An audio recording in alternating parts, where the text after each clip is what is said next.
Exploring the Titanic. Chapter 2. The Biggest Ship in the World.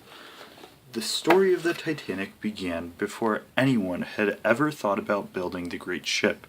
In 1898, 14 years before the Titanic sank, an American writer named Morgan Robertson wrote a book called The Wreck of the Titan. In his story, the Titan, a passenger ship almost identical to the Titanic and labeled unsinkable, sails from England headed for New York. With many rich and famous passengers on board, the Titan hits an iceberg in the North Atlantic and sinks. Because there are not enough lifeboats, many lives are lost. The story of the Titan predicted exactly what would happen to the Titanic 14 years later. It was an eerie prophecy of terrible things to come. In 1907, nearly 10 years after the wreck of the Titan was written, two men began making plans to build a real Titanic ship. At a London dinner party, as they relaxed over coffee and cigars, J. Bruce Ismay, president of the White Star Line of passenger ships, and Lord Peary, chairman of Harland and Wolff Shipbuilders, discussed a plan to build three enormous ocean liners. Their goal was to give the White Star Line a competitive edge in the Atlantic passenger trade with several gigantic ships whose accommodations would be the last word in comfort and elegance. The two men certainly dreamed on a grand scale. When these floating palaces were finally built, they were so much bigger than other ships that new docks had to be built on each side of the Atlantic to service them. 4 years after that London dinner party, the first of these huge liners, the Olympic, safely completed her maiden voyage. On May 31st, 1911, the hull of the Titanic was launched at the Harland and Wolff shipyards in Belfast, Ireland, before a cheering crowd of 100,000. Bands played and people came from miles around to see this great wonder of the sea. 22 tons of soap, grease, and train oil were used to slide her into the water. In the words of one eyewitness, she had a rudder as big as an elm tree, propellers as big as a windmill. Everything was on a nightmare scale. For the next 10 months, the Titanic was outfitted and carefully prepared down to the last detail. The final size and richness of this new ship was outstanding. She was 882 feet tall, long, almost the length of 4 city blocks. With 9 decks, she was as high as an 11-story building. Among her gigantic features, she had 4 huge funnels, each one big enough to drive 2 trains through. During construction, an astonishing 3 million rivets had been hammered into her hull.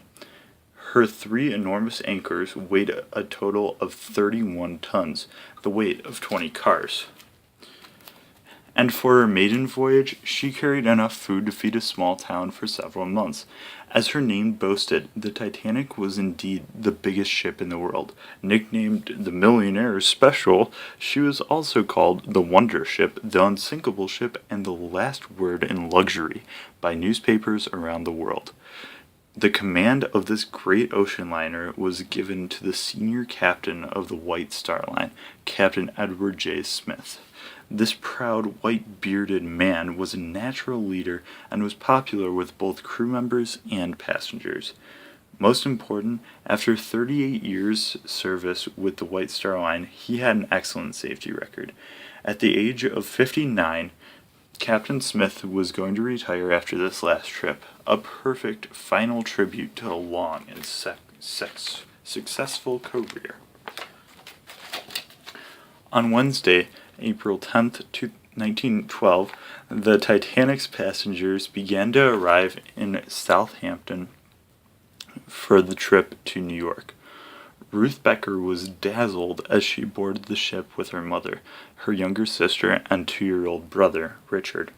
Ruth's father was a missionary in India. The rest of the family was sailing to New York to find medical help for young Richard, who had developed a serious illness in India.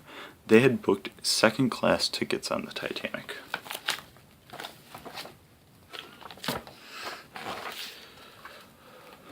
12-year-old Ruth was delighted with the ship. As she pushed her little brother about the decks in a stroller, she was impressed with what she saw. Everything was new, she recalled. Our cabin was just like a hotel room. It was so big. The dining room was beautiful, the linens all the bright, polished silver you can imagine. Meanwhile, 17-year-old Jack Thayer from Philadelphia was trying out the sofa mattress on the large bed in his cabin. The first class rooms his family had reserved for themselves and their maid had thick carpets, carved wood panels on the walls, and marble sinks.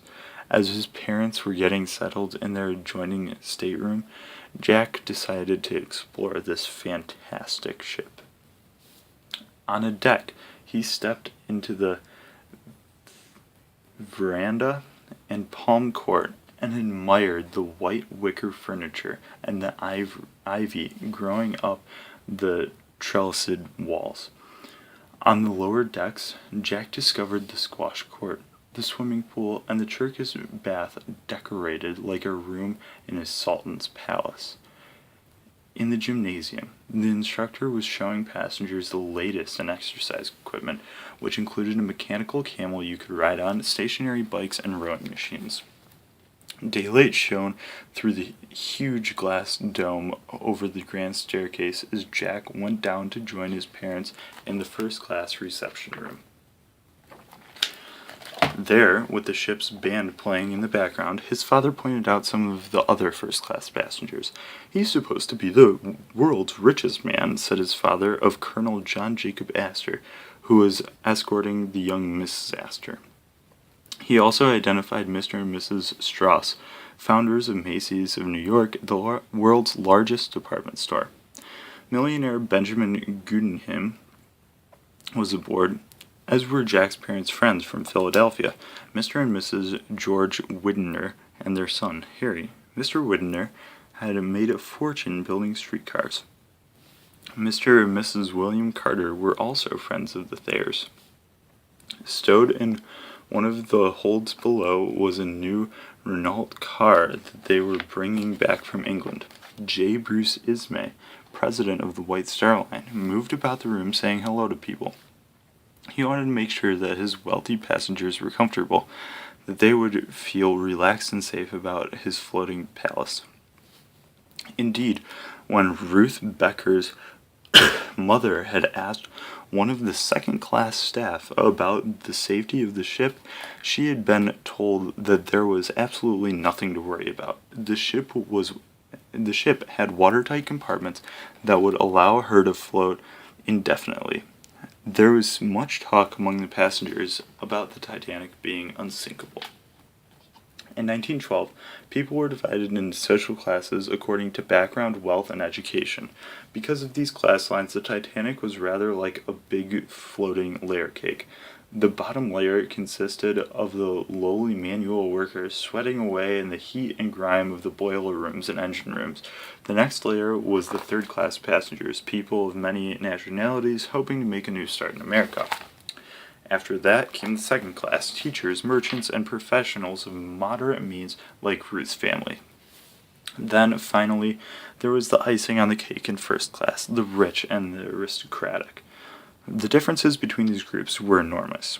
While the wealthy brought their maids and valets and mountains of luggage, most members of the crew earned such tiny salaries that it would have taken them years to save the money for a single first-class ticket. At noon on Wednesday, April 10th, the Titanic cast off. The whistles on her huge funnels were the biggest ever made.